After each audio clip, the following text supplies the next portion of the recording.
వాస్తవానికి హనుమంతుడి దేవుడు స్త్రీలకు డిజైన్ చేసి ఇచ్చిన ఆ పాత్రను పురుషులు పోషించలేరు.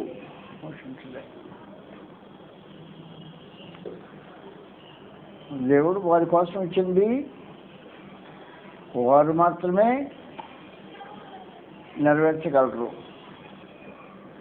పురుషులకు అసాధ్యమైన పాత్రను దేవుడు స్త్రీకి డిజైన్ చేసి ఇచ్చాడు.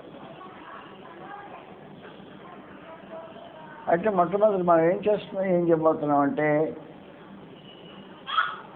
ఏది స్త్రీ పాత్ర కాదు అనే సమ్మతో మొదలెడతాం.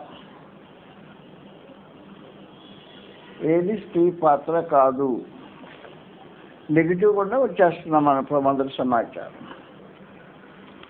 స్త్రీ పాత్ర ఏది కాదు అంటే, పురుషుని నడిపించేది స్త్రీ పాత్ర కాదు.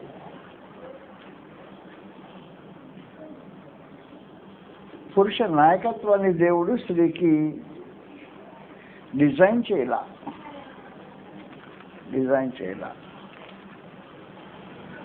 హనుమంతుడు ఏం చేశాడు అంటే, సంకల్పం ఏర్పాటు చేసినప్పుడే స్త్రీ లేనప్పుడు ఆయన తన ఉద్దేశాన్ని, తన ఆలోచనను ఆదాముకు తెలియజేశాడు. 2వ అధ్యాయంలో ఆదికాండం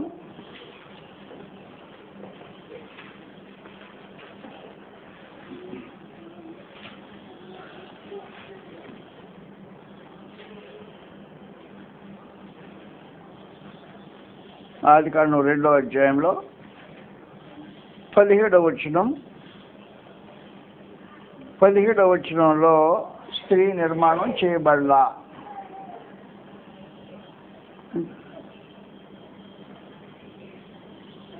మరియు దేవుడు యెహోవా 16వ వచనం నుండి, ఈ తోటలో ఉన్న ప్రతి వృక్ష ఫలమును నీవు నిరభ్యంతరముగా తినవచ్చును, అయితే మంచి చెడ్ల తెలివించే వృక్ష ఫలములను తినకూడదు. నీవు వాటిని తినమన నిశ్చయముగా చచ్చేదవని నరునికి ఆజ్ఞాపించాను. మీరు కాదు, మీరు లేరు, నీవు ఒక్కడిమే ఉన్నావు. కాబట్టి స్త్రీ నిర్మాణం చేయక మునుపు దేవుడు తన ఆజ్ఞను జారీ చేశాడు. ఆజ్ఞను జారీ చేసి, మంచి చెడ్డల తెలివినిచ్చే వృక్ష ఫలములను నీవు తినకూడదు, నీవు వాటిని తినమన నిశ్చయముగా చచ్చేదని నన్ను ఆజ్ఞాపించు. ఈ ఆజ్ఞాపించిన తరువాత 18వ వచనంలో, మరియు దేవుడైన యెహోవా, నరుడు ఒంటరిగా ఉండటం మంచిది కాదు. అంటే అప్పటికి ఒంటరిగాడే అన్నమాట. ఒంటరిగాడిగా నరుడు ఉన్న రోజుల్లో దేవుడు ఆజ్ఞాపించాడు. దేవుని ఆజ్ఞ బయలుదేరింది. నరుడికి ఇచ్చిన ఆజ్ఞ నరజాతికి ఇచ్చినట్టు దేవుడు దాన్ని పరిగణించి తర్వాత బాధ్యతను పురుషునికి అప్పగించడం జరిగింది. అందువలన వాస్తవమైన సమాచారం అంటే 3వ అధ్యాయంకి వచ్చినప్పటికీ గ్రంథం ఎలా తెలియజేస్తుంది. 3వ వచనంలో క్షమించండి, మొదటి నుండి చదువుతాం. అప్పుడు దేవుడైన యెహోవా సమస్త భూజంతువులు సమస్త ముఖ్యమైన ఆ స్త్రీతో ఇది నిజమా, ఈ తోట చెట్లు దేని ఫలమునైనా మీరు తినకూడదని దేవుడు ఆజ్ఞ. ఎప్పుడు నేను చెప్పండి, మొత్తం కలిపి ఇద్దరిని కలిపేటట్టు అపవాది. దేవుడు ఆదంతోనే కదా చెప్పాడు, మీరు తినకూడదని చెప్పాడు అంటే చెప్పలేదు.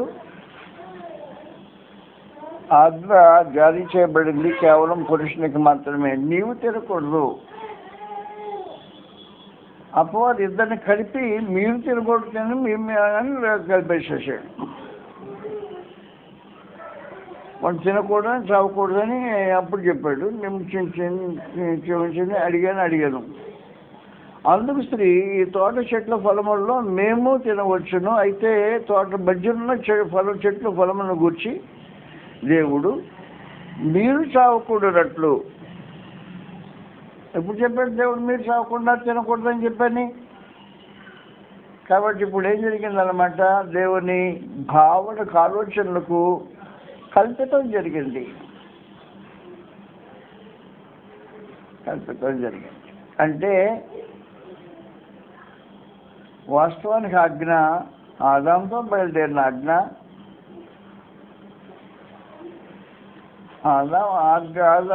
ఆదాం ఏం చేశాడంటే హవ్వకు చెప్పి ఉండొచ్చు, కరెక్ట్ చెప్పడానికి అవకాశం ఉంది.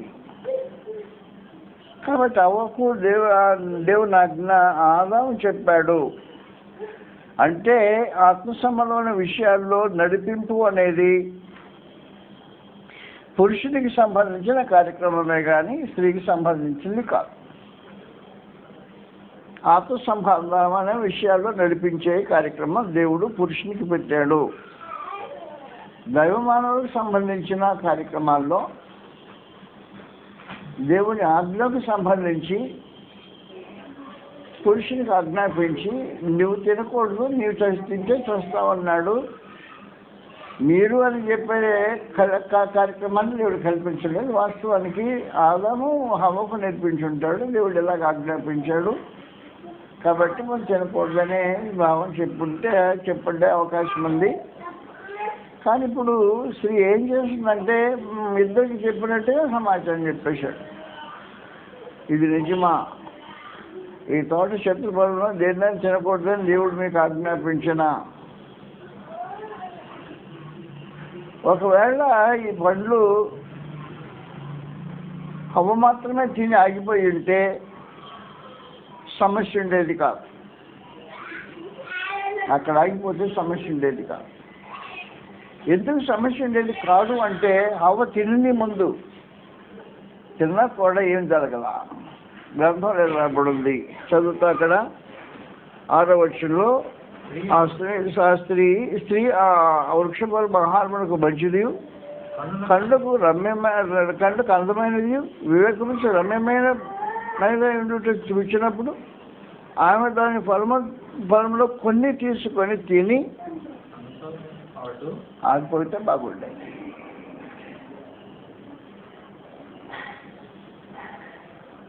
దేవుని ఆజ్ఞ హవ్వ మీరు ఉండినట్టు కాకుండా ఉండేది.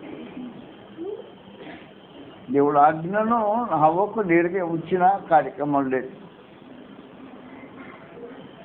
ఆ తర్వాత ఏం జరిగిందంటే తిని తనతో పాటు తన భర్తకు ఇచ్చాను అని సమాచారం. ఇవ్వాల్సిన అవసరమేముంది? మేము ఇద్దరు కలిసి అవిధేయులు కావాలన్నా అవసరం లేదు. దేవుడు తనకు ఆజ్ఞాపించాడు తినకూడదని. ఆ సమాచారం ఇంటిమేషన్ నీకు ఇచ్చేసాడు. దేవుడు తినకూడదని ఆజ్ఞాపించాడు. కాబట్టి ఇద్దరు ఏకంగా కలిసి జీవించడం ఆలోచన చేసినప్పుడు నీకు ఇవ్వబడని ఆజ్ఞ నీవు దాటిపోతే నీకు ఆజ్ఞ లేదు. ఎక్కడ ఆజ్ఞ లేదో అక్కడ బాధ్యత లేదు. కాబట్టి ఇప్పుడు ఏం జరిగిందంటే ఆమె తీసుకొని తినడం ఎఫెక్ట్ ఏమైనా వచ్చిందా? ఏమి రాలా. కళ్ళు తెరవబడ్డాయా? తెరవబడ్డా. దిగంబరం తెలుసుకోవాలా? అసలు దిగంబరత్వం జరిగిన కార్యక్రమం జరగలేదు. అప్పటికి కళ్ళు తెరవబడ్డాక దిగంబరత్వం కానీ జరగదు. కొన్ని తీసుకొని తిని తన భర్తకు ఇచ్చెను, అతడు కూడా తినేను అని రాబడు. ఈ సందర్భంలో దయతో ఉన్న మనం ఆలోచించి,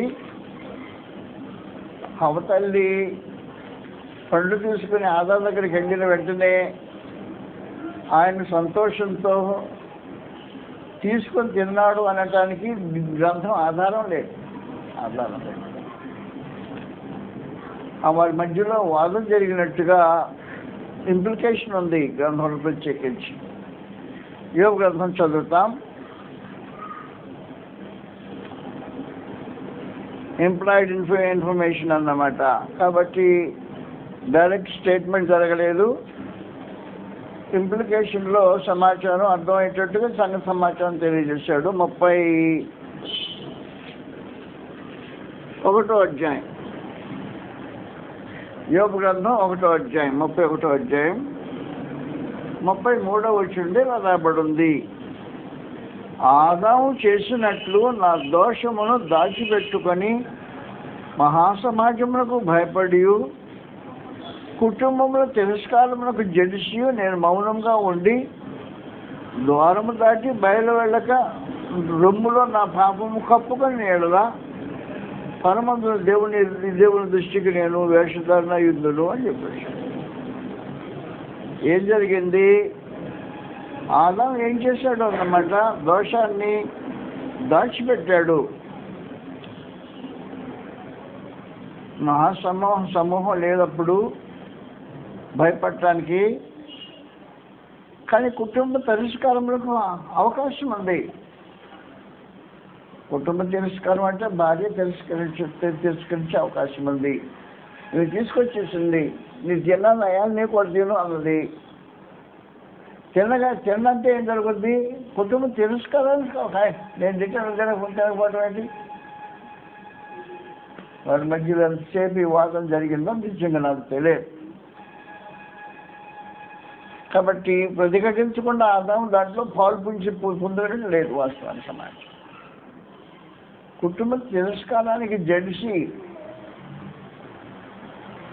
భార్య తిరస్కరిస్తుందనే భావనే కలిగిన వాడై, ఎందుకు తిరస్కారం కోఆపరేట్గా వెళ్ళిపోదాం అనే భావన కలిగి ఏం చేశాడు అంటే తన నాయకత్వాన్ని అప్పగించేశాడు, వదిలిపెట్టేశాడు. హి గేవ్ ఇట్ అప్, అప్పగించేశాడు, వదిలిపెట్టేశాడు. అప్పుడు ఆమె లీడ్ తీసుకుంది. ఏం చేయకూడదు స్త్రీ అంటే పురుషుని నడిపించే లీడింగ్ తీసుకోవటం లేదు, అంగీకరించబడతావు. పరమదేవుడు దానికి స్కోప్ ఇవ్వడా. ఒకవేళ భర్త అవిధేయుడైతే ఎలాగ అతన్ని రాబట్టవచ్చునో గ్రంథం తేటగా తెలియజేస్తుంది. అవిధేయుడైతే ఎలా భర్తను రాబట్టవచ్చు? ఆజ్ఞాపించా, అలిగా, లేకపోతే నాయకత్వం చేశా, కుటుంబం తిరస్కరించే రూపంలో ప్రదర్శించా కాదు. గ్రంథం తెలియజేసే విశేషమైన సమాచారం లాగా భార్యలో నడవడి వలన రాబట్టబడవచ్చును అనేసాడు. భార్యలు ఏం చేస్తే రాబడవచ్చును గ్రంథం చదువుతాం. అందువలన మొట్టమొదటి మనం ఏం చేస్తున్నామంటే స్త్రీలు ఏమి చేయకూడదు.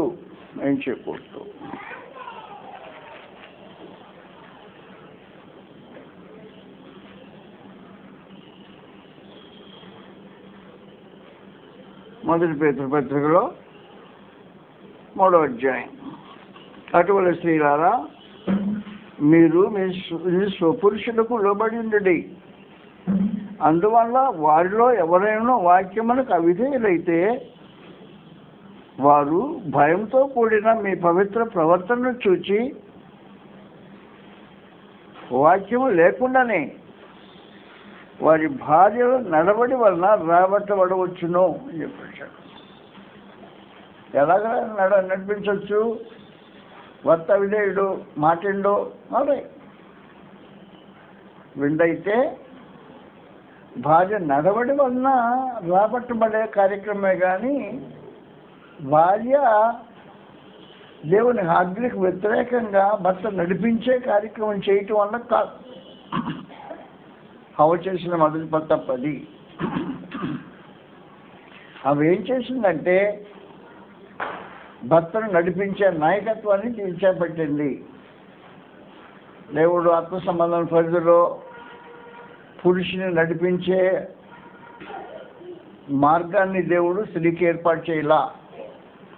ఒకవేళ పురుషుని ఎలా నడిపించాలనుకుంటే నడబడి వలన నడిపించడమే కానీ ఆజ్ఞాపించి ఆమె లేకపోతే సంగతులు చెప్పి ఒప్పించి లేకపోతే నిష్ఠురపడి చేసే కార్యక్రమాలు కాదు. అవ చేసిన పని మొట్టమొదట ఒక స్త్రీకి నిర్మాణం లేని పని చేసింది.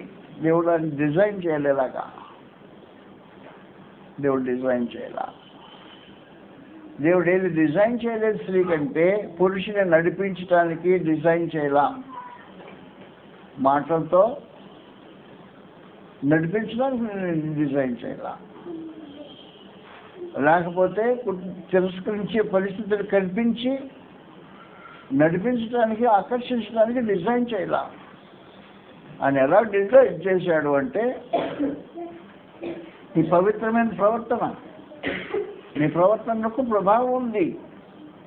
పవిత్రమైన ప్రభావంతో భర్తకు లోబడి ఉండి పవిత్రమైన ప్రవర్తన చూపిస్తే ఆ ప్రవర్తనకు లోబడటానికి ఉండే ప్రభావం మనుషుల మీద ఎఫెక్ట్ ఎలాగుంటుందో పరమదేవుడు డిజైన్ చేశాడు కాబట్టి దాని మీద ఎఫెక్ట్ ఉంటుంది. అలాగే నడిపించవచ్చాయి కానీ ఇలా నడిపించడానికి వీల్లేదు. కాబట్టి మొదటి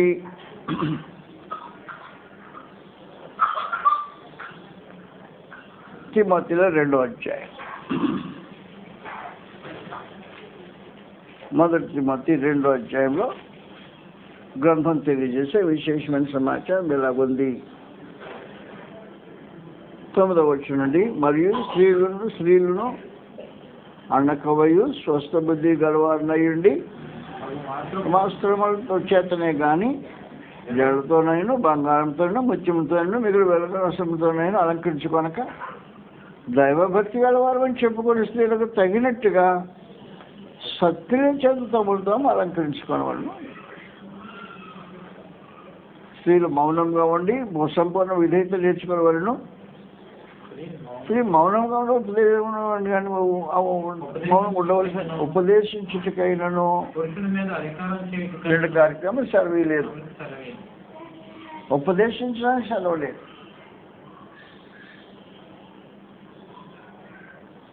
ఉపదేశం ఏదైనా తోటలో జరిగింది. హండ్లు తీసుకొని వచ్చి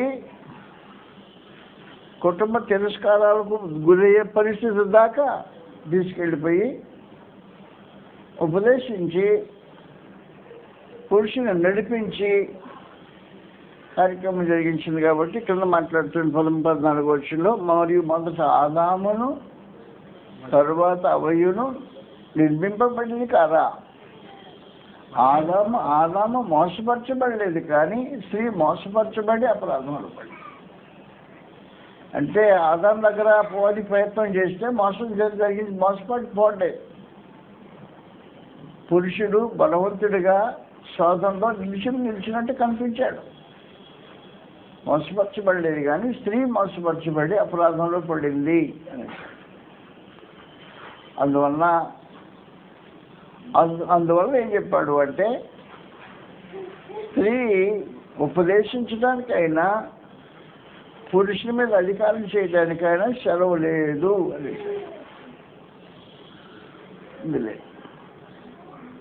కుటుంబంలో నాయకత్వం పురుషునికి అప్పగించబడిన నాయకత్వం. పురుష నాయకత్వంలో దేవుని ఉంది, స్త్రీ నాయకత్వంలో శాపం ఉంది. వాస్తవానికి సమాచారం లోకానికి శాపం కొనుక్కొచ్చింది స్త్రీ నాయకత్వమే. ఈ నాయకత్వం లోకానికి శాపం కొనుక్కొచ్చేసింది. తన కుటుంబానికి శాపం కొనుక్కొచ్చింది, తన భర్తకు శాపం కొనుక్కొచ్చింది,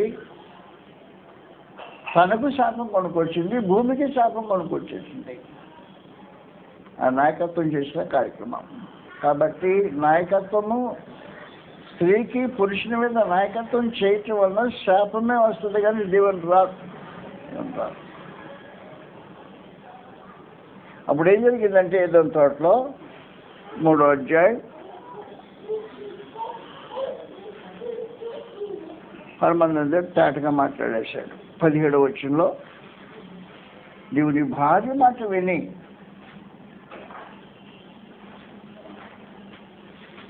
తినవద్దని నేను నీకు ఆజ్ఞాపించిన వృక్షఫలం తింటూ కనుక నాకు అవిధేయుడు అయ్యావు. నా మాట వినలా, నీ భార్య మాట విన్నా, అవిధేయుడైన కారణాన శపించబడుతుందని చెప్పేసి ప్రత్యేకించి 10వ వచనం శాపాలు మొదలెట్టాయి. చదువుతాం. అందుకు అతడు వెళ్ళినప్పుడు క్షమించింది. అందుకు ఆయన దిగంబరమని నీవు ఎవడు తెలిపిన వాడెవడు, నేను నీకు ఆజ్ఞాపించడం తింటివా అని అడిగాను. అందుకు అన్నాము, నాతో ఉండకు నీవు ఇచ్చిన ఈ స్త్రీయే అవసరంలో కొన్ని నాకు ఇయ్యగా నేను ఈయన తనకు అర్థనాల్సిన అవసరం ఉందా, మాట వినాల్సిన అవసరం ఉందా? అవసరం లేదు. దేవుడి మాటకు విరోధంగా ఒక స్త్రీ చెప్పితే పురుషుడు వినాల్సిన అవసరం లేదు. అందువల్ల తేటైన సూత్రం అక్కడ ఉంది ప్రత్యేకించి.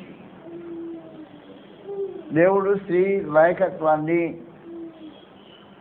శాపంగా అంగీకరించి మార్చేశాడు. చాలా చదువుతా అక్కడ నుండి. అప్పుడు దేవుడు యెహోవా స్త్రీతో, నీవు చేసినది ఏమిటని అడుగుతా. స్త్రీ, నన్ను మోసపుచ్చినందున తింటినాను. ఓహో, మోసపోయేవన్నమాట. అందుకు దేవుడైన యెహోవా, సర్పంతో నీవు దీన్ని చేసినందున పశువులన్నిటిలోను భూజంతువులన్నిటిలోను నీవు శపించబడిన దానివై నీ కడుపుతో ప్రాపుతూ నీ బ్రతుకు దినములన్నీ మనుషులు. అది మోసగించిన సర్పవాదికి శాపం. మరియు నీకును అయిపోయింది. 13వ వచనం 15వ వచనం అయిపోయింది. 16వ వచనం, ఆయన స్త్రీతో నీ ప్రయాసమును గర్భఫలమును నేను మిక్కిలి హెచ్చించను అన్నమాట. నీ శాపం ఇది. నీ ప్రయాసమును నీ గర్భఫలమును మిక్కిలి హెచ్చించేస్తాను. నువ్వు వేతంతో పిల్లలను కంటావు. శాపం ఇది. నెక్స్ట్ ఏం చేశాడంటే, నీ భర్త ఎడ నీకు వాంఛ కలుగు, ఇది శాపం నీకు ఇది. ఆ తర్వాత అతడు నిన్ను ఏలు బట్టి ప్రారంభమైంది. అందువలన ఇద్దరు జతగా తోడుగా భర్త వెంట వెళ్ళి సమస్త దీవెనలు అనుభవించవలసిన పరిస్థితుల్లో మొదలు జరిగిన సమాచారంలో నాయకత్వం మారింది. నాయకత్వం మారినప్పుడు శాపం వచ్చింది.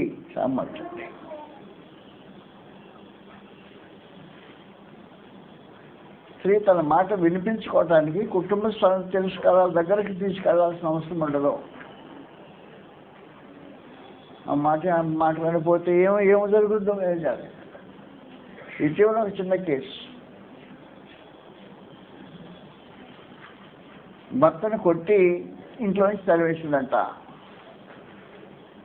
తరివేసిన తర్వాత పోలీస్ స్టేషన్కి వెళ్ళి నా భర్తలను ఎక్కువ కట్ట దెబ్బని కొడుతున్నాడని చెప్పి కేసు పెట్టేసి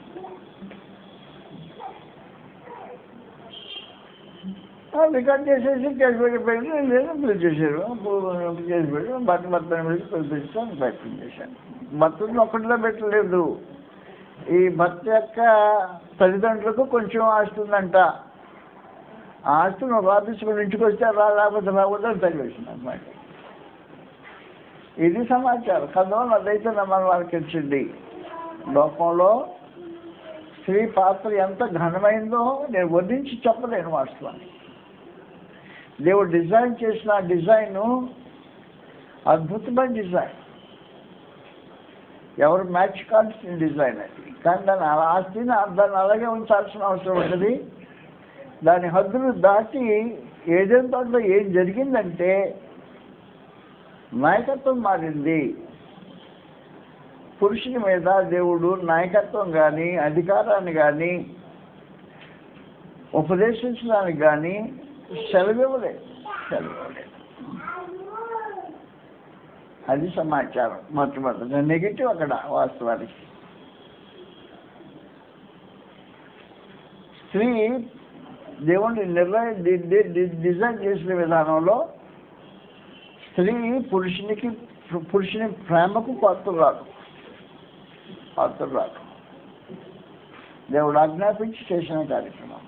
నీ ప్రేమకు పాత్రురాలు స్త్రీ, తను ప్రేమించు అని చెప్పేసాడు సమాచారం. పురుషులారా, మీరు భార్యను ప్రేమించుడి. ప్రేమకు పాత్రురాలైంది స్త్రీ. ఎఫెసీయులకు రాసిన పత్రిక చదువుతున్న మాటలో ప్రేమను అనుభవించుతూ సుఖజీవనం చేయవలసిన స్థితిలో ఉండాల్సిన అవసరం ఉంది. 5వ అధ్యాయంలో రాబడింది. పురుషులకు ప్రత్యేకించి దేవుడిచ్చిన ఆజ్ఞ 5వ అధ్యాయంలో, పురుషులారా 25వ వచనంలో మీరును భార్యను ప్రేమించుడి. ఎంత ప్రేమకు పాత్రురాలంటే క్రీస్తు సంఘాన్ని ప్రేమించినంతగా పాత్రురాలంటే అది కళంకమైన ముడిపోయిన ఇటువంటి మధ్య లేకుండా పరిశుద్ధమైనదిగా నిర్దోషమైనదిగా మహిమగల సంఘముగా ఆయన తన ఎదురు దాన్ని నిలబెట్టుకోవాలని వాక్యమైన వదక స్నానం చేసి దాన్ని పవిత్రపరిచి పరిశుద్ధపరిచి తనను అప్పగించు. అటువలనే పురుషుడు కూడా తమ సొంత శరీరముల వలె తమ భార్యలు ప్రేమింపబద్ధులై ఉన్నారు. సొంత శరీరం, సొంత శరీరానికి హాని చేసుకునే ఏ దౌర్భాగ్యం లేడు. మంచివాడు ఎవరు హాని చేసుకోడు, దెయ్యం పట్టినవాడు హాని చేసుకుంటాడు. తన సొంత శరీరానికి దెయ్యం పట్టిన వాడు హాని చేసుకున్నాడు గ్రంథంలో. మత్తయి సువార్త 8వ అధ్యాయంలో తన దేహానికి హాని చేసుకుని గొలుసులు కట్టే తెంచేసుకొని రాళ్ళతో రొక్కుకొని దెబ్బలు తినవాడు. కాబట్టి శరీరాన్ని ఎవడు గాయపరచుకోడు, దయ్యం పట్టినవాడు తప్ప. భార్యను గాయపరిచేవాడు దయ్యం పట్టినవాడు లాంటి వాడు అంటే సమాచారం. భార్య ఏ రూపంగా బాధించబడటానికి, అవమానపరచబడటానికి చేయబడింది, నిర్మాణం చేయబడింది, సృజించబడింది కాదు.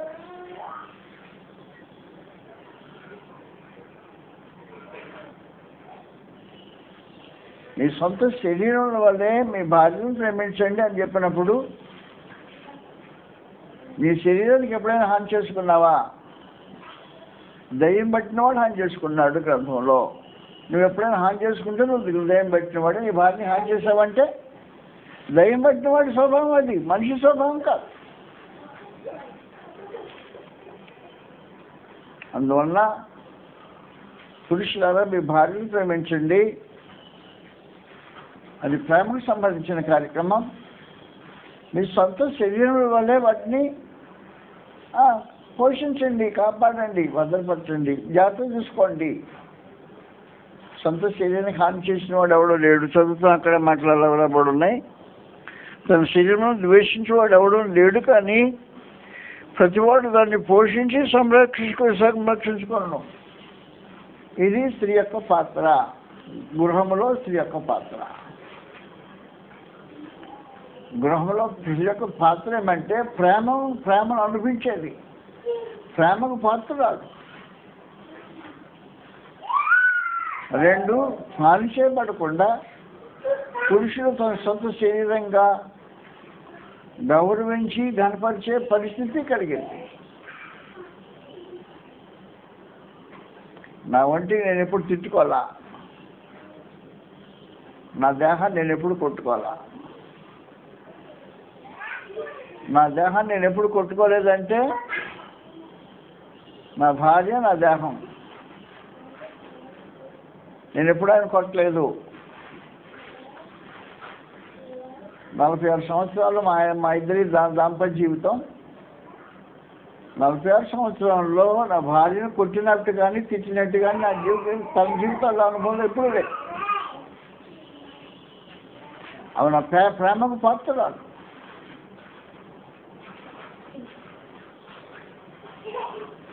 దోమ కొడుతుందేమో చేమ కొడుతుందేమో అన్నట్టు పసిబిడ్డను చూసుకునే జాగ్రత్తగా నా దేహాన్ని కాపాడే బాధ్యత కలిగిన వాడిని నేను.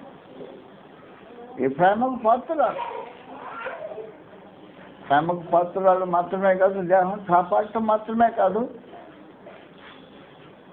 వాడిని గ్రంథం చెప్పినట్టుగా శరీరమును ద్వేషించేవాడు ఎవరు లేదు. భార్య ఎప్పుడు ద్వేషించబడదు. ప్రతివాడు దాన్ని పోషించి సంరక్షించుకోడు. ఏ రూపంగా నా భార్యకి ఏ విధమైన శక తగులుదేమో అని శక తగలకుండా కాపాడుకుంటూ వస్తున్నా.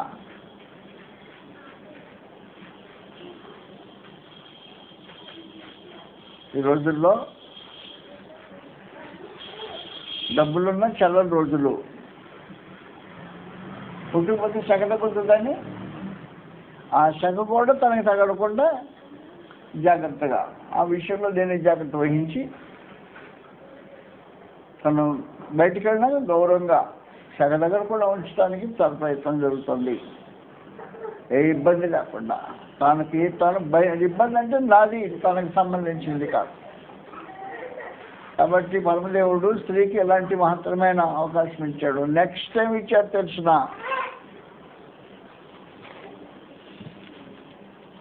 స్త్రీకుండే ఆధిక్యత, భాగ్యం, భోగం ఒక సమాచారం అంటారు దీన్ని. 1 పేతురులో 3వ అధ్యాయం పరమాన్ దేవుడు ఇంకో మాట ప్రత్యేకించి చెప్పేశాడు. ఏం చెప్పాడు అంటే 7వ వచనంలో, అటువలనే పురుషులారా కృపావరములో ఉన్నారని ఎరిగి ఎక్కువ బలహీనమైన ఘట్టమని సన్మానించి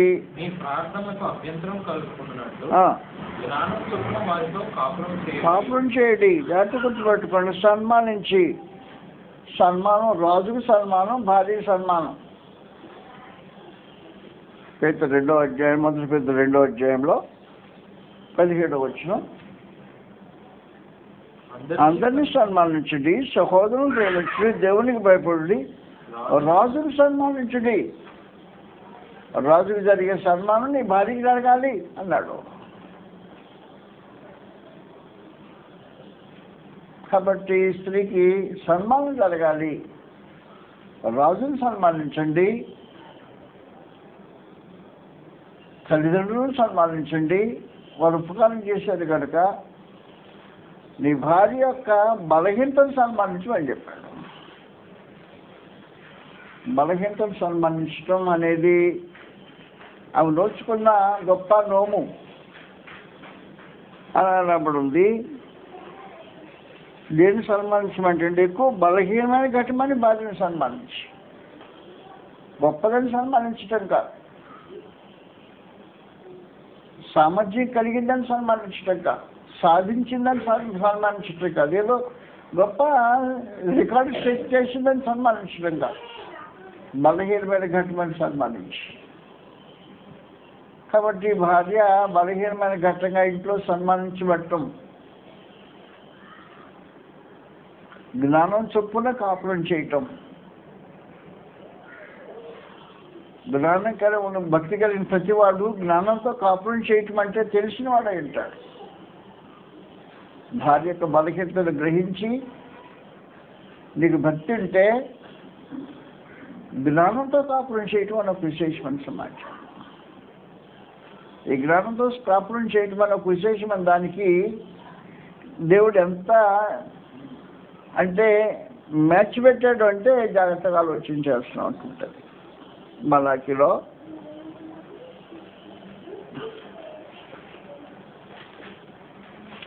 2వ అధ్యాయం, మలాకి గ్రంథం 2వ అధ్యాయంలో మీ ప్రార్థనలకు ఏం కావాలి? ప్రార్థనలకు ఏం ఏం కలగకూడదండి, అభ్యంతరం కలగకుండా ఉండాలి. జాగ్రత్త గుర్తుపెట్టుకోండి. మనం మలాఖీకి వెళ్ళక ముందు 7వ వచనం మరోసారి చదువుతాం. 3వ అధ్యాయం 1 పేతురు 7వ వచనంలో, అటువలనే పురుషులారా జీవములు కృపావరములో మీ భార్యలు మీతో పాలువారగినారని ఎదిగి ఎక్కువ బలహీనమైన ఘటమని భార్యను సన్మానించి మీ ప్రార్థనలకు అభ్యంతరం కలుగుకున్నట్లు జ్ఞానం చొప్పున వారితో కాపురం చేయండి. భార్యలతో జ్ఞానం చొప్పున కాపురం చేయకపోతే ప్రార్థన దేవుడి సముఖానికి వెళ్ళావు, అది వచ్చిన గొడవ. కాబట్టి కాపురం చేసే జ్ఞానం, శరీరానికి జ్ఞానం లేకపోతే ప్రార్థనకు అభ్యంతరం కలుగుతుంది. సమాచారం దేవుడు ఎంత లింక్ పెట్టాడో చూడు, జాగ్రత్తగా ఆలోచించింది. కాబట్టి స్త్రీకి ఇచ్చిన దేవుడు ప్రాముఖ్యత అంత ఇంత కాదు. నాయకత్వం చేస్తే ముఖాన్ని కొట్టాడు, కింద పడేశాడు, శపించాడు. లేకుండా నీ స్థానం నువ్వు నిలబెట్టుకొని జీవితం కొనసాగించితే నీకు అనుకరించబడిన స్థితి అంత ఇంత అని చెప్పడానికి లేదు. 2వ అధ్యాయం చదువుతాం. మనకి 11వ వచ్చింది ఇలా రాబడింది. రెండోసారి ఇలాగనే మీరు చేయుదురు. బలిపెట్టు మీరు ఏడుపుతోనూ కన్నీళ్లతోనూ రోదనతో కలుగుతారు. కాబట్టి ఆయన మీ నైవేద్యమును అంగీకరింపకయు ఆయనకు తనకు అనుకూలము కానీ అర్పణ మీ చేత తీసుకొనక అన్నాడు. అది ఎందుకని మీరు అడుగుగా, నీ యవ్వన కాలమందు పెళ్లి చేసుకొని అన్యాయంగా విసర్జించిన భార్య పక్షంగా యెహోవా సాక్షి ఆయన నీకు తోటిదై నువ్వు చేస్తున్న నిబంధనకు ప్రార్థనలు కదా, పెళ్లి భార్య కదా, దైవాత్మ ఎవడు ఇలాగ చేయలే అని. భార్యను దూరం పెట్టడం అనేది దేవుడు అంగీకరించే కార్యక్రమం కాదు. అన్యాయంగా విసర్జించాడంటే పంపించాడు, ఆత్మ వాళ్ళ సొంత తండ్రింటికి పంపించేసాడు. ఇట్లా నెలకొండ ఇటు భక్తిగా ప్రార్థన చేస్తున్నాడు. భక్తిగా ప్రార్థన చేస్తుంటే ఆమె అక్కడ వాళ్ళ ఇంటికి వెళ్ళిపోయి ఏడుస్తూ ఉంది. ఆమె ఏడుపు కన్నీళ్ళు ఇతను బలిపీఠం మీద పడ్డాయి. బలిపీఠం కట్టేశాడు, బలి అర్పిస్తున్నాడు. బలిపీఠం మీద బలి కాలిపాట్లా ఏంటంటే నీళ్ళు పడుతున్నాయి. ఎక్కడి నుంచి వచ్చినాయి, ఎక్కడి నుంచి కదా, అక్కడ ఆమె కన్నీళ్ళు కడితే నీ బలిపీఠం మళ్ళీ తెలిసిపోతుందిరా అని చెప్పేసి. ఏం కథ, అన్యాయంగా నీ భార్యను విడిచిపెట్టి దూరం పెట్టుకోకూడదు. కాబట్టి స్త్రీకి ఉండే ఈ గౌరవం మామూలు గౌరవం కాదు. వారు దీన్ని ఇలాగ ఉపయోగించుకోకుండా ఏం చేస్తుంటారంటే నడిపింపు కాడికి వెళ్ళిపోయి నాశనం అయిపోతారు. కాబట్టి నడిపింపు అనేది స్త్రీకి అప్పగింపబడిన పని కాదు. అలాగే వెళ్ళిపోయి మీరు శాపాన్ని కొనుక్కొచ్చి మీ కుటుంబాన్ని పాడు చేసుకోకండి.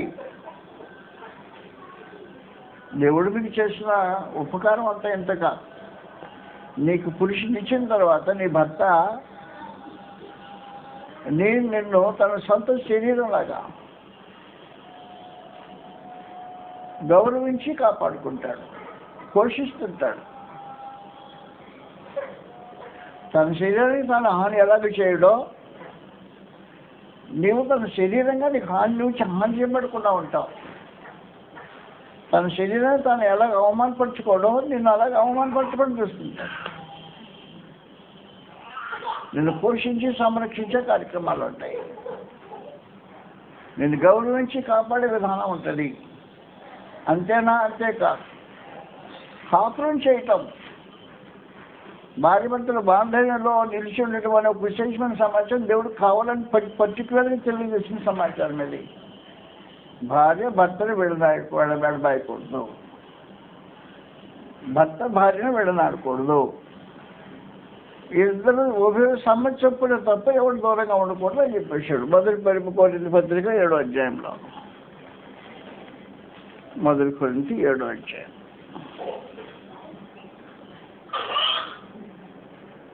7వ అధ్యాయంలో గ్రంథం తెలిసి మొదటి నుంచి రాబడింది.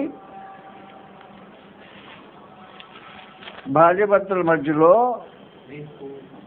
ఆయనను మూడవ వచ్చిన చదువుతాం. భార్య భర్తకును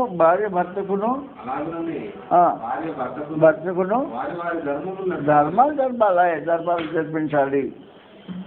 మీరు సుఖంగా బ్రతకాలి, ధర్మాలు జరుపుకుంటూ సుఖంగా బ్రతకాలి. దేవుడు శాసించిన శాసనం ఇది. కాబట్టి సంసార జీవితము పవిత్రమైంది, వారి పాన్పు పరిశుద్ధమైంది, నిర్దోషమైన పాన్పు అది. ఫిబ్రిలకు 13:4 మనందరికీ తెలిసినట్టుగా వివాహం అన్ని విషయంలో ఘనమైంది, పాన్పు నిష్కల్మషమైంది.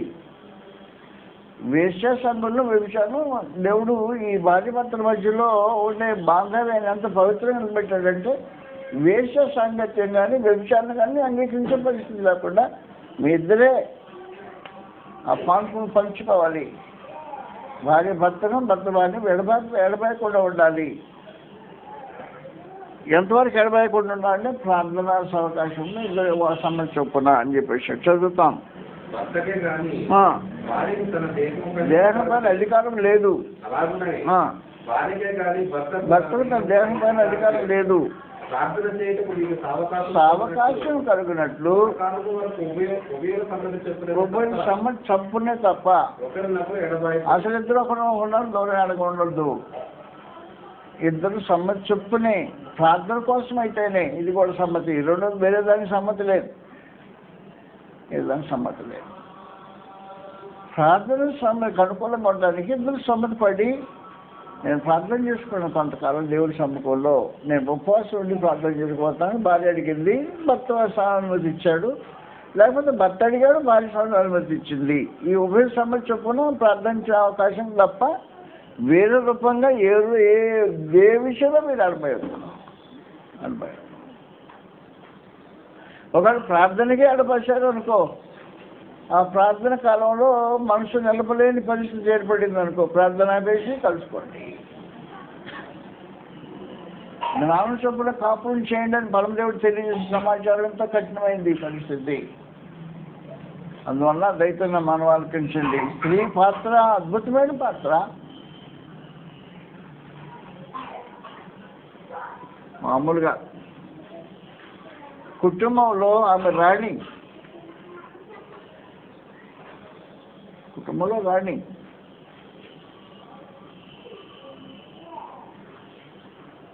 ఈ గృహ పరిపాలన చేసే అవకాశం కలిగింది, అధికారం కలిగింది అయి ఉంటుంది.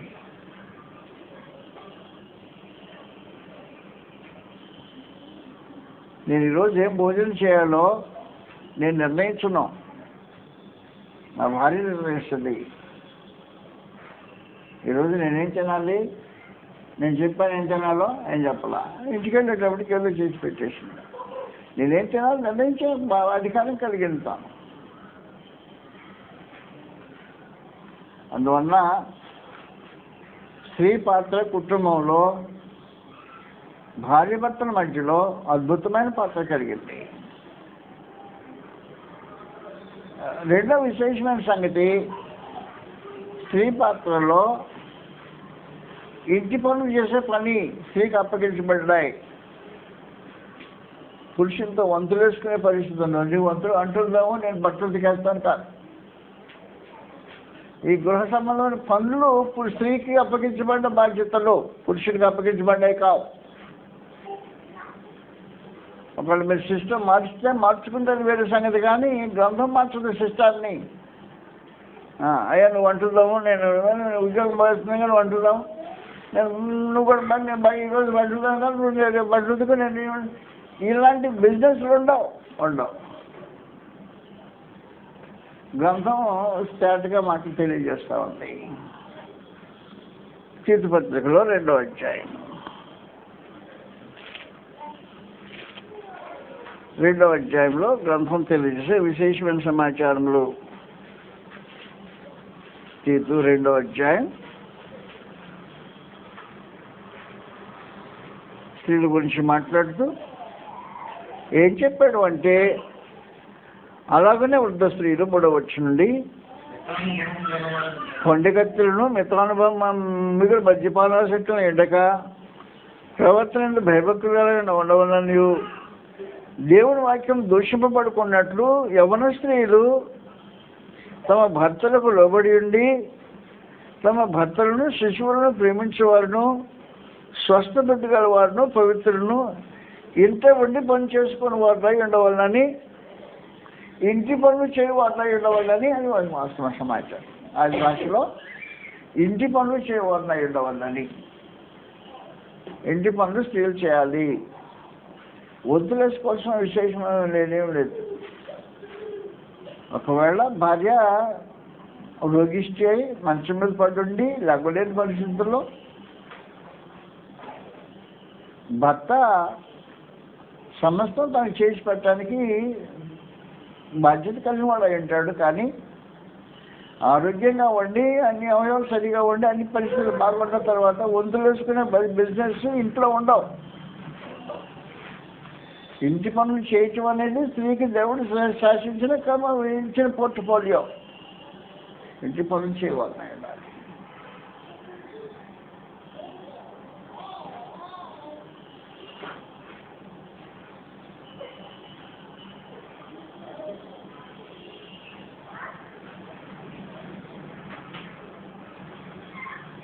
ఇంటి పనులు చేయవలసిన ఎవరు?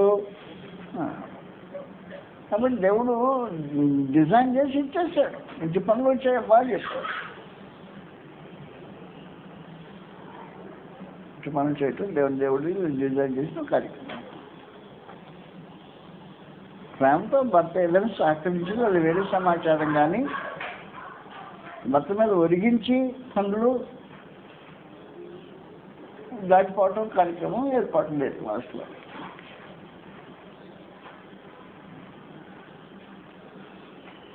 అందువల్ల దయతో నమ్మాలి వాళ్ళకి.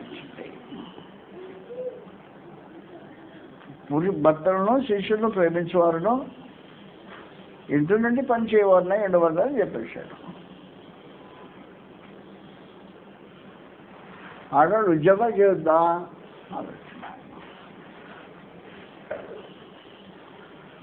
ఆడవాళ్ళు ఉద్యోగాలు చేయొద్దో లేదో అనే సమాచారం నాకు తెలియదు. కానీ ఇంటి పనులు మాత్రం ఆడవాళ్ళు చేయాల్సిందే అనే సమాచారం. పనులు చేయాలి.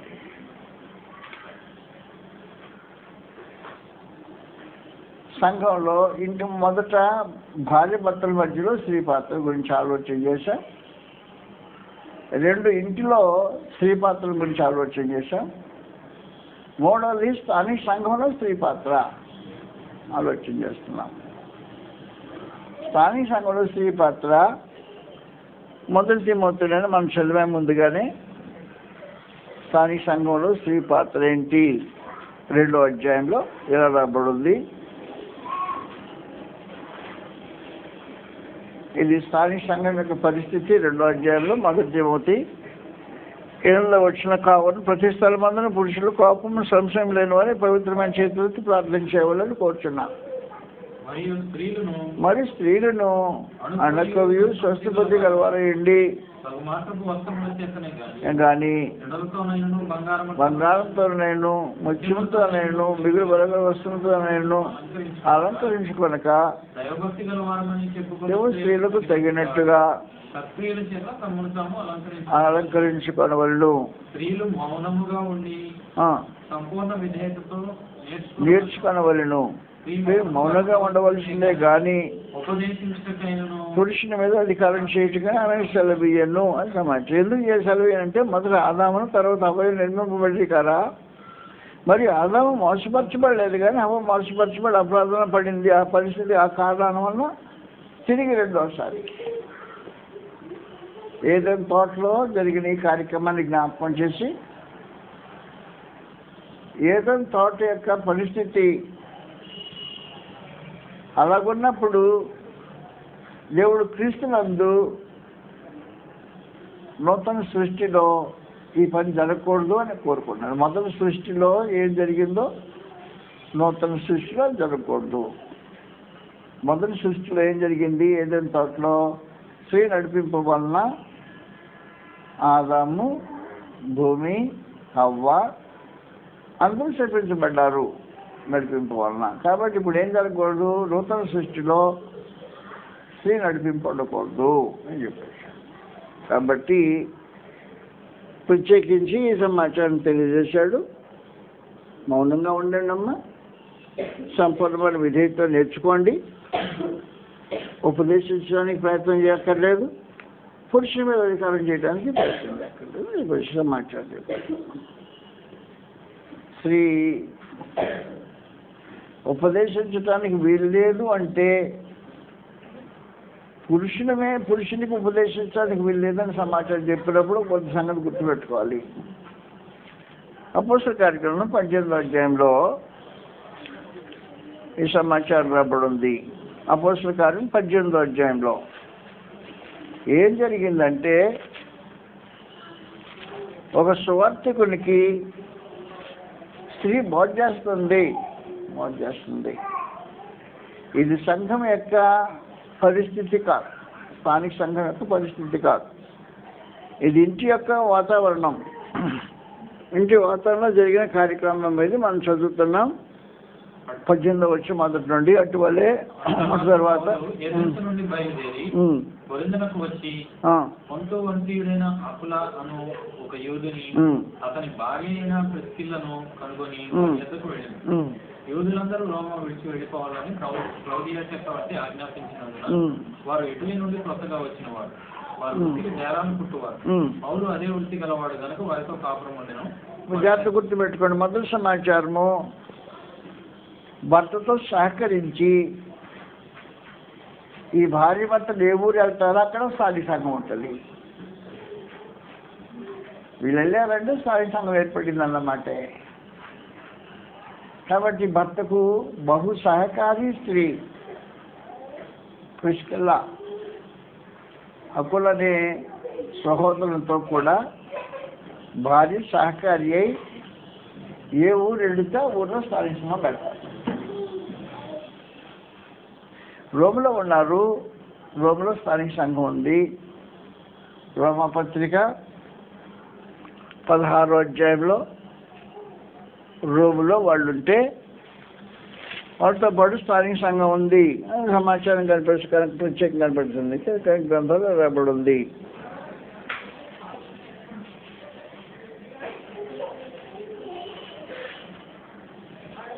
పదహారవ అధ్యాయం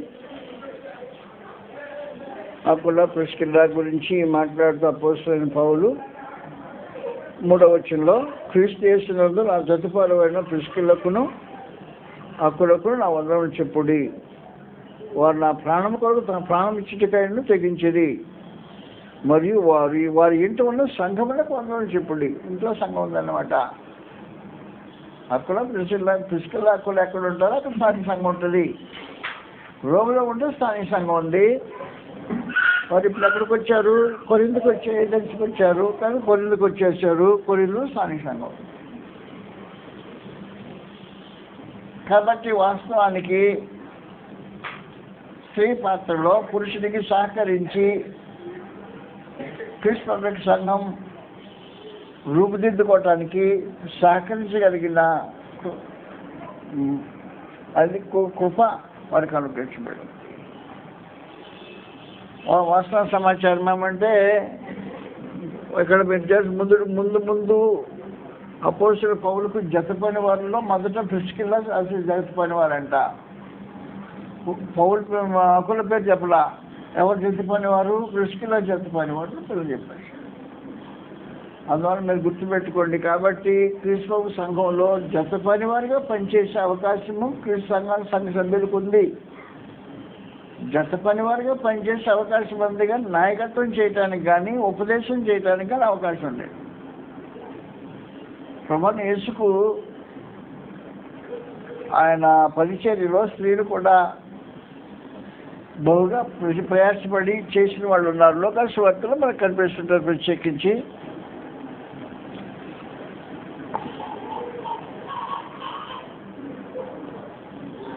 లోకాల సువార్తలో స్త్రీల యొక్క పాత్ర, క్రీస్తు ప్రభు పరిచర్యలో స్త్రీల యొక్క పాత్ర ఉంది. అందువల్ల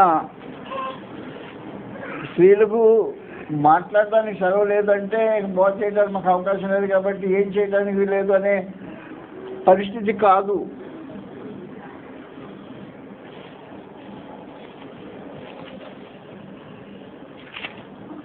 క్షమించండి, వచ్చిన చూపెడతాను. మన 8వ అధ్యాయమా? ఆల్ రైట్, 8వ అధ్యాయం చూడండి ఒకసారి. ఏముంది 8వ అధ్యాయంలో?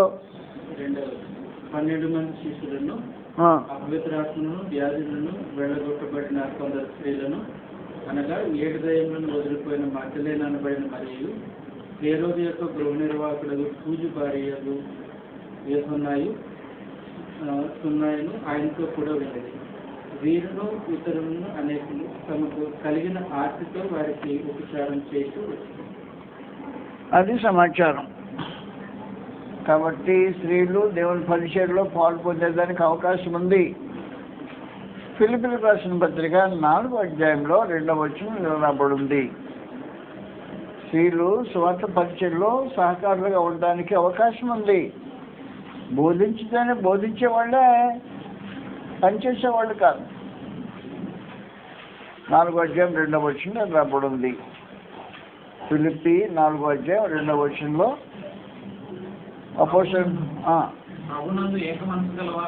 ఉండుడని యోదయుడు సింటికను బతిమాలుకుంటున్నాను. అవును, క్లెమెంటుతోనూ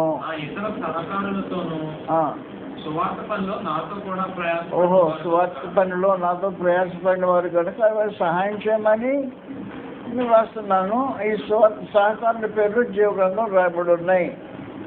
కాబట్టి స్త్రీలు సువార్తలో సహకరించే అవకాశాలు ఉన్నాయి, ఏర్పాట్లు ఉన్నాయి. క్రీస్తు ప్రభుతో సహకరించి సువార్త చేసిన స్త్రీలు, సువార్తలో పాల్పొందిన స్త్రీలు ఉన్నారు. అపోస్తలుడైన పౌలుతో సువార్తలో పాల్పొందిన స్త్రీలు ఉన్నారు. సువార్తలో పాల్పొందే అవకాశం స్త్రీలకు ఉంది. లేక నిలబడి బోధ చేయటము, పురుషుల మీద అధికారం చేయటం అనే 2 కార్యక్రమాలు తప్ప మిగిలిన సువార్త కార్యక్రమం సంపూర్ణంగా చేసే అవకాశం ఉంది. ఇబ్బంది లేదు. కానీ అందువల్ల వ్యక్తులుగా స్త్రీలు, కుటుంబంలో స్త్రీలు, స్థానిక సంఘంలో స్త్రీలు, సువార్త పనిలో స్త్రీలు అనే సమాచారం మనం ఆలోచన చేస్తూ ఉన్నాం. ఇంకెక్కడ కావాలి? కాబట్టి స్త్రీల పాత్ర తక్కువేమీ లేదు. పరమానంద దేవుడు వారికి ఏ గౌరవం రావాలనో వారికి ఆ గౌరవం. ఇంకో విశేషమైన సంగతి, పురుషుల వల్ల కానిది స్త్రీల వల్లనే సాధ్యమయ్యేది. దేవుడు వారికి ఇచ్చిన వరము గర్భఫలం. బిడ్డల్ని కని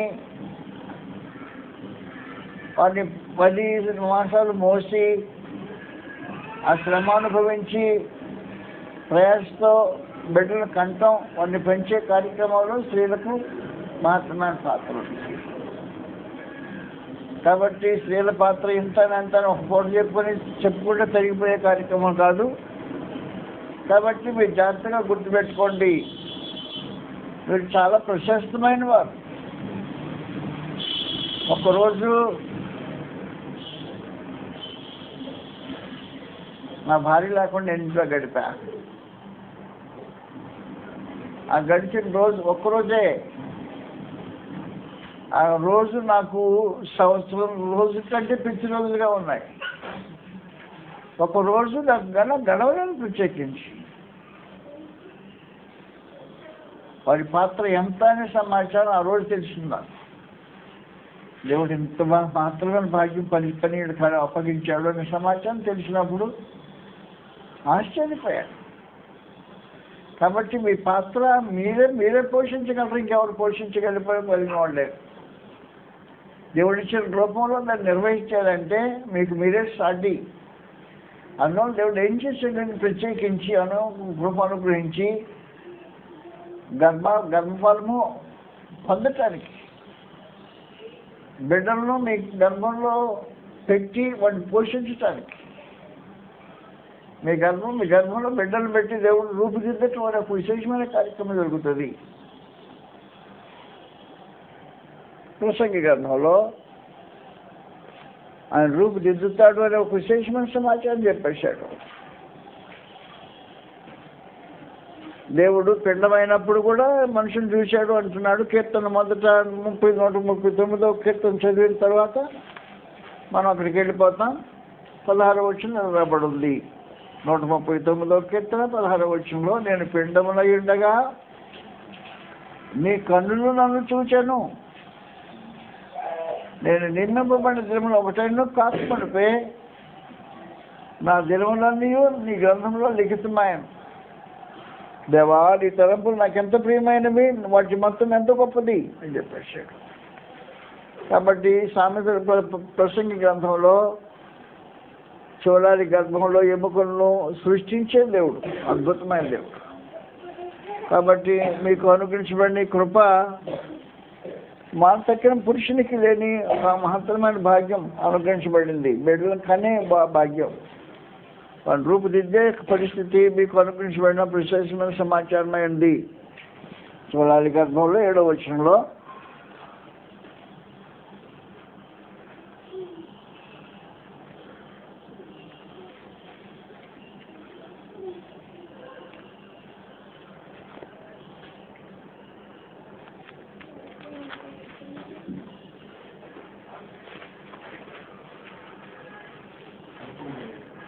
అయినా రైట్ చదివి 11 చదివేసి.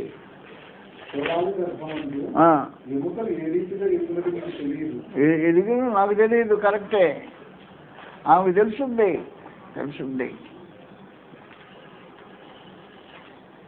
ఆ పసి కోన పిండగా ఉన్నప్పుడు రూపు సంతరించుకునే పరిస్థితి దేవునికి స్త్రీలకు ఉండే బాంధవ్యంలో ఉంది. ప్రత్యేకించి ఈ రూపు దిద్దేవాడు ఆ రూపు తీర్చుకుబడబడేవాడు. నీ నువ్వు పండమండగా నేను చూశానని చెప్పేశాడు. అందువలన పురుషునికి లేని స్త్రీలకు మాత్రమే సొంతమైన బిడ్డలకు అనే ఒక అవకాశము సొంతం దేవుడు చేసి వారి మీద మక్కువ పెట్టి, ఇంకా ప్రభువైన యేసుని గురించి మాట్లాడినప్పుడు, నిన్ను మోసిన గర్భమును నీవు కూర్చున్న స్థలములు ధన్యమైనవి అని చెప్పేసి, ఇలాంటి మహత్తరమైన కార్యాలు స్త్రీలకు దేవుడు అనుగ్రహించిన మహత్తరమైన కార్యం. ఆమెమో నా గర్భంలో పుట్టితే బాగుండేది అన్నాడు ప్రభువైన యేసు. లోకస్వార్థ 11వ అధ్యాయంలో, ఎవరికో పుట్టావయ్యా బాబు, నా గర్భంలో పుట్టితే బాగుండని చెప్పని కోరుకున్న ఆమెకు ప్రభువైన యేసు చెప్పిన సమాధానం ఎలా ఉంది? లోకస్వార్థ 11వ అధ్యాయంలో.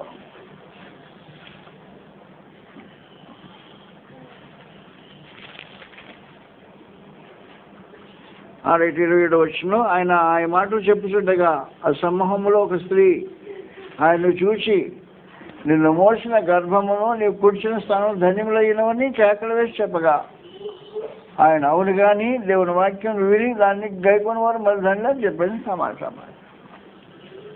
అందువలన మనం ఒక పూటలో స్త్రీల యొక్క పాత్రను వర్ణించలేము, చదవలేము. గ్రంథంలో అనేకమైన సంగతులు ఉన్నాయి. నేను కేవలం ఇప్పుడు ఒక చిన్న ఆ చెంగును మాత్రమే ముట్టుకున్నా. వస్త్రం చెంగును ముట్టుకున్నానుగా వస్త్రాన్ని ముట్టుకోలేకపోయాను. వస్త్రమును ముట్టుకోవాలంటే చాలా విశేషమైన సమాచారం, అనేక సంగతులు. దేవుడికి స్త్రీలకు కల్పించిన భాగ్యం ఇంత అంత అని చెప్పడానికి అవకాశం లేదు, వీలు లేదు. అయితే ఒకటి చేయకూడని కార్యక్రమం మొదలే చెప్పాను, పురుషుల మీద అధికారం చేయటానికి, నాయకత్వం చేయడానికి ప్రయత్నం చేయొద్దు. అది స్త్రీలకు ఇవ్వబడని పోర్ట్ఫోలియో. నీకు ఆ పోర్ట్ఫోలియో ఇవ్వలా. అది కాకుండా నీకు అనేకమైన సంగతులు గురించాడు పరమ దేవుడు. అనుగ్రహించబడిన ఈ సంగతులను మనం గ్రహించి అనుసరించి భూమి మీద జీవితం కొనసాగించితే స్త్రీ పాత్ర దేవుని దృష్టిలో మహా విలువైనది. తన కుమారుని క్రీస్తు ప్రభువును కన్యగర్భంలోంచి తీసుకొని రావడానికి ఉద్దేశించి చేసిన కార్యక్రమంలో స్త్రీ పాత్ర ఎంత ఘనమైందో మనం ఊహించడానికి వీలైన పరిస్థితి ఉంది. అందువలన క్రీస్తు సంఘంలో స్త్రీలు తక్కువ వాళ్ళేం కాదు, వారికి పాత్ర లేని వాళ్ళు కాదు. సువార్తలో కృష్ణతో సహకారులు, అపోస్తుల పౌరులతో సహకారులు, 700 మంది పేర్లు రాయబడిన వారై ఉన్నారు. కాబట్టి ఇలాంటి పరిస్థితిని మనం సద్వినియోగం చేసుకొని మన కుటుంబాలు కట్టుకుంటూ, జీవితాలను కట్టుకుంటూ, ఇంకా నేను చెప్పాల్సిన అనేకమైన సంగతులు ఉన్నాయి. పురుషుని నాయకత్వాన్ని సిద్ధపరచడం స్త్రీ యొక్క పాత్ర ఉంది. స్త్రీ పాత్ర లేకుండా పురుషుడు నాయకుడు కాలేడు. అందువలన ప్రతి ఒక గొప్ప పురుషుని వెనుక ఒక గొప్ప స్త్రీ ఉంది అని చెప్పిన మాట వాస్తవమైన సమాచారం. అబ్రహాము చాలా గొప్పవాడు, కానీ అబ్రహాం వెనుక ఒక అద్భుతమైన స్త్రీ ఉంది. శారా తల్లి లేకపోతే అబ్రహాం అంత గొప్పవాడు అయ్యేదానికి అవకాశం ఉండదు. అందువలన ప్రతి విషయంలో నీ పురుషుడు నాయకుడు కావాలంటే నీ పాత్ర ఉంది. నీ బిడ్డలు భక్తులుగా తీర్చిదిద్దబడాలంటే నీ పాత్ర ఉంది. స్థానిక సంఘంలో ఆదర్శపరమైన జీవితాలు కావాలంటే నీ పాత్ర ఉంది. నీ గృహము దీవించబడటానికి నీ పాత్ర ఉంది. నీ భర్త ప్రేమకు నీ పాత్ర కావాలంటే నీ పాత్ర ఉంది. అలాగే ప్రతి విషయంలో స్త్రీలకు దేవుడి పాత్రలు ఏర్పాటు చేసి పెట్టాడు. క్రీస్తవ సంఘంలో స్త్రీలకు ఏమి లేదని చెప్పారు అనుకునేవాళ్ళు పొరపాటు చేస్తున్నారన్నమాట. దేవుడి సంకల్పాన్ని గుర్తించితే స్త్రీకు గొప్ప పాత్ర ఉంది, క్రీస్తవ సంఘంలో ఉపయోగించట్లేదు మనం అని చెప్పి ఒప్పుకుంటాం. స్త్రీల యొక్క పాత్రలు మనం ఉపయోగించట్లేదు కాబట్టి స్త్రీలు తాముగా వారి పాత్రలు పనిచేయట్లేదని కూడా మనం చెప్పుకోవచ్చు.